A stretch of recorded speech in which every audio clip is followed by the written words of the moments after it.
Assalamualaikum warahmatullahi wabarakatuh. Selamat datang kembali di channel Ngaji Sejarah Islam, tempat kita mengaji masa lalu untuk menata masa depan. Di channel ini kita akan belajar Islam secara runtut, mudah dipahami dan penuh hikmah.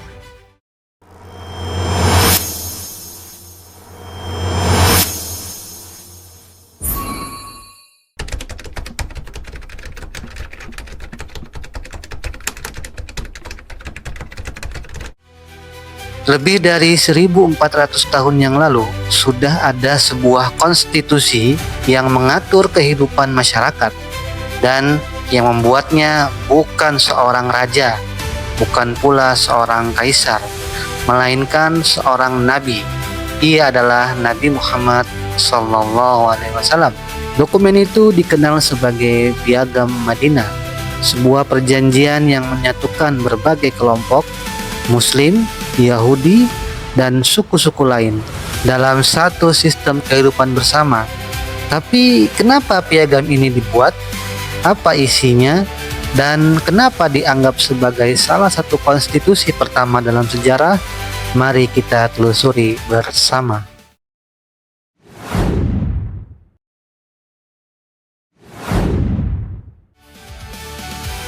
Sebelum Rasulullah SAW hijrah, Madinah atau yang dulu dikenal dengan nama Yatsrib bukanlah kota yang damai dan merupakan kota tanpa pemerintahan yang sering dilanda oleh konflik antara suku yang berkepanjangan.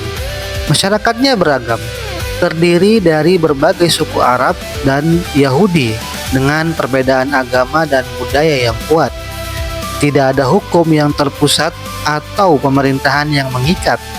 Keamanan bergantung pada kekuatan kabilah masing-masing. Suku utama Arab, yaitu Bani Aus dan Khazraj, telah terlibat dalam perang saudara. Mereka senantiasa bertikai tanpa mengenal damai, kurang lebih 120 tahun lamanya. Meski begitu, Madinah merupakan tanah yang subur, sehingga dikenal sebagai pusat pertanian dan perdagangan. Setelah Rasulullah SAW hijrah, kepercayaan atau agama masyarakat Madinah menjadi bertambah lagi, yaitu agama Islam. Saat itu berarti Madinah dihuni oleh 3 kelompok besar. Pertama, kelompok Muslim dari kalangan Muhajirin dan Ansor. Mereka adalah mayoritas penduduk Madinah. Kedua, kelompok musyrik yang terdiri dari Bani Aus dan Khazraj yang belum memeluk Islam dan jumlah mereka sedikit di antara kaumnya. Ketiga, kelompok Yahudi yang terbagi dalam 4 golongan. 1 bermukim di dalam kota Madinah dan 3 golongan lainnya di luar kota Madinah. Yahudi yang tinggal di dalam kota Madinah adalah Bani Qainuqa, sedangkan yang tinggal di luar kota adalah Bani Nadir, Yahudi Khaybar, dan Bani Quraizah. Inilah yang menjadi tantangan bagi Rasulullah SAW sebagai seorang pemimpin, bukan sekedar pemimpin suku, namun sebagai kepala negara yang dapat mengatur seluruh masyarakat Madinah yang sangat beragam. Karena itulah Rasulullah SAW perlu membuat satu aturan yang baku untuk menjamin keamanan dan ketertiban seluruh masyarakat. Aturan inilah yang menjadi pendorong lahirnya Piagam Madinah.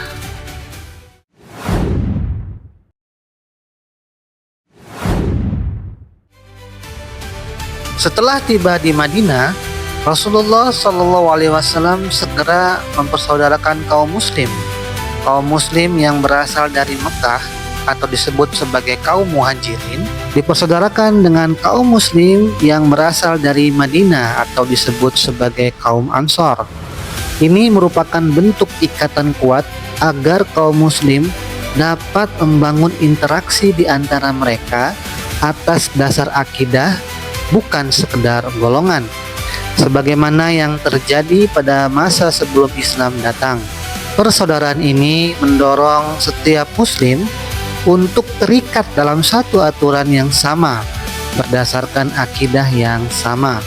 Rasulullah Shallallahu Alaihi Wasallam telah berhasil membangun masyarakat Islam di Madinah di atas landasan yang kokoh, serta dalam kondisi siaga menghadapi kaum kafir. Mereka memiliki pegangan yang sangat kuat dalam menghadapi berbagai provokasi dan kelicikan yang tersembunyi dari kaum kafir dan munafik. Mereka berdiri kokoh di bawah payung kesatuan Islam. Rasulullah Shallallahu Alaihi Wasallam merasa tenang melihat wujud masyarakat dan kesatuannya. Namun, tentu saja bukan hanya kaum Muslim yang tinggal di Madinah. Ada masyarakat yang memiliki kepercayaan berbeda dari Islam. Golongan masyarakat ini juga harus tetap dijaga agar roda pemerintahan di Madinah bisa berjalan dengan baik. Setelah Islam datang, gambaran dan pola hubungan antara masyarakat Yahudi dan Islam semakin tampak perbedaannya. Di antara dua golongan ini terdapat perbedaan yang jauh. Karena itu harus dibuat aturan yang mengatur hubungan masyarakat Yahudi dengan kaum Muslim berdasarkan asas tertentu. Maka Rasul Shallallahu Alaihi Wasallam pun menetapkan posisi kaum Muslim terhadap orang-orang Yahudi dan menetapkan bagi mereka aturan yang didasarkan pada interaksi mereka terhadap kaum Muslim. Rasul Shallallahu Alaihi Wasallam kemudian membuat perjanjian antara kaum Muhajirin dan Ansor. Di dalamnya disebutkan juga kaum Yahudi dan syarat-syarat yang harus mereka penuhi. Perjanjian itu merupakan satu panduan yang mengatur interaksi antara kabilah-kabilah Yahudi dan kaum Muslim. Perjanjian itu dikenal sebagai Piagam Madinah. Teks perjanjian itu diawali dengan sabda Rasul, Bismillahirrahmanirrahim. Ini adalah perjanjian dari Muhammad Nabi Shallallahu Alaihi Wasallam antara kaum mukmin yang Muslim dari kalangan Quraisy dan Yatsrib serta orang-orang yang mengikuti mereka. Mereka satu dengan lainnya telah bergabung dan berjuang bersama-sama. Sesungguhnya mereka adalah umat yang satu yang berbeda dengan seluruh umat manusia lainnya. Perjanjian itu menyebutkan apa yang harus dilakukan di antara sesama kaum Muslim. Hubungan kaum Yahudi dengan kaum mukmin diletakkan di bagian tengah teks perjanjian. Selanjutnya, Rasul Shallallahu Alaihi Wasallam bersabda, orang mukmin tidak boleh membunuh orang mukmin demi membela orang kafir. Juga tidak boleh menolong orang kafir untuk menghadapi orang mukmin. Sesungguhnya jaminan Allah adalah satu. Dia melindungi orang-orang yang lemah atas orang-orang yang kuat. Kaum mukmin, sebagian mereka adalah penolong sebagian yang lain. Orang yang mengikuti kami dari kalangan Yahudi akan mendapatkan pertolongan dan keteladanan. Mereka tidak dianiaya dan tidak saling menolong di antara mereka. Sesungguhnya keselamatan kaum mukmin adalah satu. Orang mukmin tidak saling menyerahkan urusannya kepada selain mukmin dalam perang di jalan Allah, kecuali atas dasar kesamaan dan keadilan di antara mereka. Yang dimaksud dengan kaum Yahudi di sini bukan kabilah-kabilah Yahudi yang hidup bertetangga, tetapi mencakup setiap orang yang ingin menjadi warga negara Daulah Islam di Madinah. Mereka berhak memperoleh perlindungan dan hak yang sama dalam bermuamalah bersama-sama kaum Muslim, sebab saat itu mereka adalah ahlu zimmah. Kabilah-kabilah Yahudi sendiri yang tercakup dalam perjanjian disebutkan nama-nama kabilah mereka di bagian akhir dari perjanjian tersebut, yaitu setelah tuntasnya pengaturan interaksi antara kaum mukmin. Perjanjian itu menyebutkan Yahudi Bani Auf, Yahudi Bani Najjar, dan seterusnya. Perjanjian tersebut juga mengatur hubungan mereka dengan Daulah Islam disertai syarat-syarat tertentu. Dalam teks perjanjian, ditunjukkan dengan jelas hubungan antara kaum Yahudi dengan kaum Muslim atas dasar berhukum kepada Islam, juga berlandaskan ketundukan kaum Yahudi pada kekuasaan Islam, serta ketundukan mereka untuk bekerja sama demi kemaslahatan daulah Islam di Madinah. Dalam teks perjanjian tersebut, ada beberapa poin yang menunjukkan kerjasama tersebut. Di antaranya, pertama, bahwa kedekatan Yahudi berlaku antar mereka. Tidak seorang pun dari mereka yang boleh keluar Madinah kecuali dengan izin Muhammad SAW. Kedua, bahwa kota Madinah harus dihormati oleh pihak yang menerima perjanjian. Ketiga, bahwa kejadian dan perselisihan yang timbul di antara pihak-pihak yang saling menyetujui perjanjian ini, maka tempat kembalinya adalah kepada Allah dan Muhammad Rasul Shallallahu Alaihi Wasallam, atau dengan kata lain adalah syariat Islam.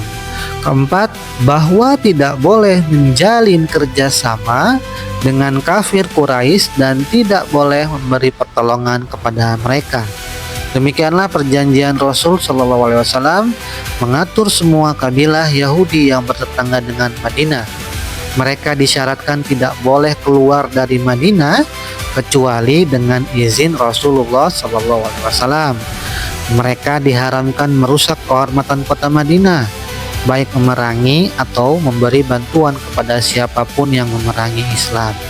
Mereka juga diharamkan menjalin hubungan dengan kafir Quraisy, dan tidak pula dibolehkan siapapun dari mereka yang menolong Quraisy.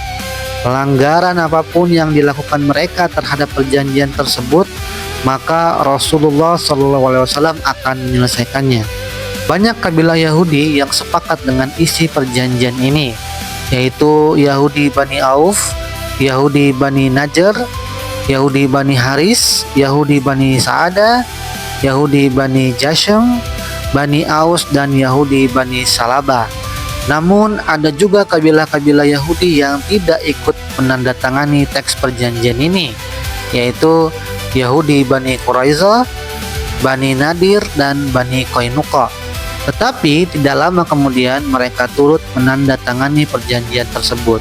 Mereka juga tunduk pada syarat-syarat yang sama sebagaimana yang disebutkan dalam perjanjian di atas. Dengan ditandatanganinya teks perjanjian ini, Rasul Shallallahu Alaihi Wasallam lebih leluasa memusatkan interaksi di dalam Madinah yang tumbuh di atas dasar yang kokoh. Beliau juga memusatkan hubungan antara negara, dalam hal ini Madinah, dengan kabilah-kabilah Yahudi yang bertetangga dengan Madinah. Hubungannya dibentuk di atas dasar yang jelas, yaitu menjadikan Islam sebagai aturan penyelesaiannya. Dengan demikian, Rasul Shallallahu Alaihi Wasallam leluasa untuk membangun masyarakat Islam dan mengamankannya dari munculnya bahaya dan serangan dari tetangganya, yaitu kaum Yahudi.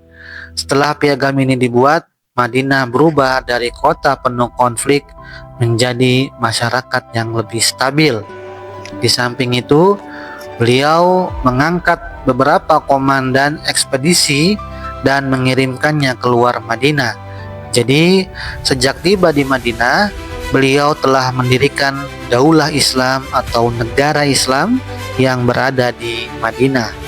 Negara tersebut dijadikan pusat pembangunan masyarakat yang berdiri di atas pondasi yang kokoh dan pusat persiapan kekuatan yang cukup untuk melindungi negara dan menyebarkan dakwah.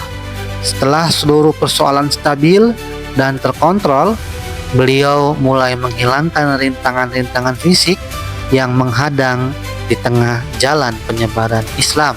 Piagam Madinah bukan sekedar dokumen sejarah, tapi bukti bahwa Islam datang membawa solusi bagi kehidupan manusia. Bukti bahwa Islam datang ke dunia ini sebagai rahmat bagi seluruh alam, dengan diterapkannya aturan-aturan Allah sebagai landasan dalam pemerintahan. Di tengah perbedaan, Rasulullah SAW justru membangun persatuan. dari kota kecil di Madinah lahir peradaban besar, dan semua itu dimulai dari sebuah perjanjian. Terima kasih sudah menonton Ngaji Sejarah Islam.